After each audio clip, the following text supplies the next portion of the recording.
Ce véritable trésor découvert en la cathédrale de Toulon, il s'agit d'un baptistère du 5e siècle mis au jour lors de fouilles par des archéologues. Et pour les initiés, il s'agit d'une découverte d'une valeur patrimoniale inestimable.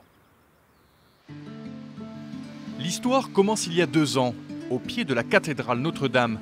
Le père Alexis, qui souhaite créer un lieu de vie pour ses fidèles, rachète la supérette voisine de sa paroisse.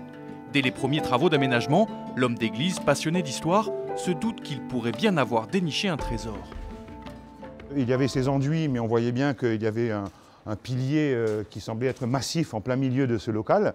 Donc on a décrouté et en remontant, on a vu plusieurs couches de faux plafonds qui ont été enlevées et qui nous ont permis donc de redécouvrir ces arches qui ont eu besoin quand même d'être restaurées puisqu'elles ont été un petit peu malmenées dans le passé. Après cette découverte, le père Alexis stoppe les travaux et fait appel aux archéologues de l'Institut national de recherche et d'archéologie préventive. Les fouilles reprennent en septembre dernier et s'étendent à la cour qui servait jusqu'ici d'entrepôt à la supérette. Rapidement, de nouveaux vestiges sont découverts.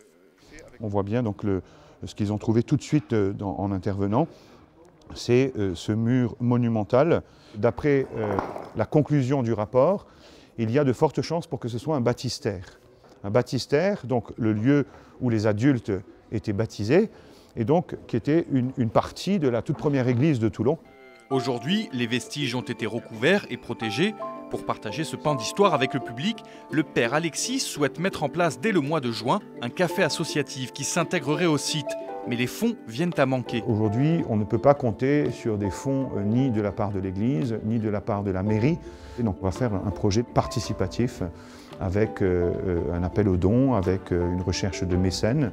Plus de 90 000 € de dons privés ont pour l'instant été récoltés, soit près de la moitié de la somme nécessaire pour terminer le chantier et entamer de nouvelles fouilles pour découvrir d'autres trésors.